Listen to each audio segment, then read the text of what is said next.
Sir அதான் முதலமைச்சரோட விழாவுக்கு ரஜினி அவர்கள் போறாங்க, சீமான் அவரோட வீட்டுக்கு போறாங்க, பாமக கலந்து போறாங்க. எல்லா கட்சிக்காரங்களும் ரஜினி அவர்களை சந்திச்சு ஒரு வாழ்த்தாவது சொல்லிடுறாங்க. ஏதாவது ஒரு நிகழ்வுலையாவது சந்திச்சுறாங்க. விஜய் அவர்கள் சந்திக்கவே கூடாதுன்னு இருக்காரா, இல்ல நடக்கல அப்படின்னு நம்ம எடுத்துக்கலாம்?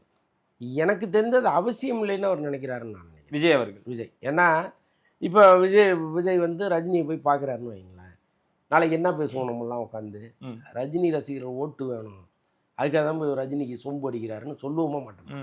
நம்மளே உட்காந்து அதை பற்றி அரை மணி நேரம் பேசுவோம்ல. அப்போ எதுக்கு அது தேவையில்லாததுன்னு அவர் நினைக்கிறார். ஒருவேளை தேர்தலை அறிவித்து அன்னைக்கு வந்து ரஜினிக்கு ஒரு மலர் கொத்து கொடுத்து வீட்டில் போய் அவர் பார்க்கறதுக்கு வாய்ப்புகள் இருக்குது. எல்லாமே அரசியல் தானே. அப்போ நமக்கு அவரால் ஒரு பலன் வருதுங்கும் போது நம்ம போய் பார்த்தா என்ன தப்புன்னு அப்போ தோணும். ஓகே, கட்டாயமாக இன்னைக்கு அது நடக்கும்னு வச்சுக்கோங்க. கட்டாயமாக நடக்கும். இன்னைக்கு நான் சொல்கிறேன், எழுதி வச்சுக்கோங்க.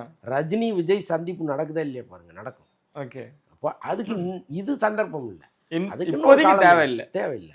ஏன்னா இந்த இடத்துல கேப்டன் அவர்கள் தன்னோட கட்சியை தொடங்கினதுக்கு அப்புறம் எல்லா தலைவர்களையும் சந்திச்சிருக்காரு சார். கமலஹாசன் உட்பட எல்லாரையும் சந்திச்சு ஒரு வாழ்த்து பெற்றிருக்கிறதாவும் நம்ம அதெல்லாம் கேள்விப்பட்டிருக்கோம். ஸோ அந்த மாதிரி இந்த நிகழ்வு எதுவும் நடக்கலையே அப்படின்ற ஒரு இல்லை, ஒருத்தர் பண்ணாருங்கிறதுக்கா இன்னொருத்தர் பண்ணணுங்கிற அவசியம் இல்லை. ஓகே.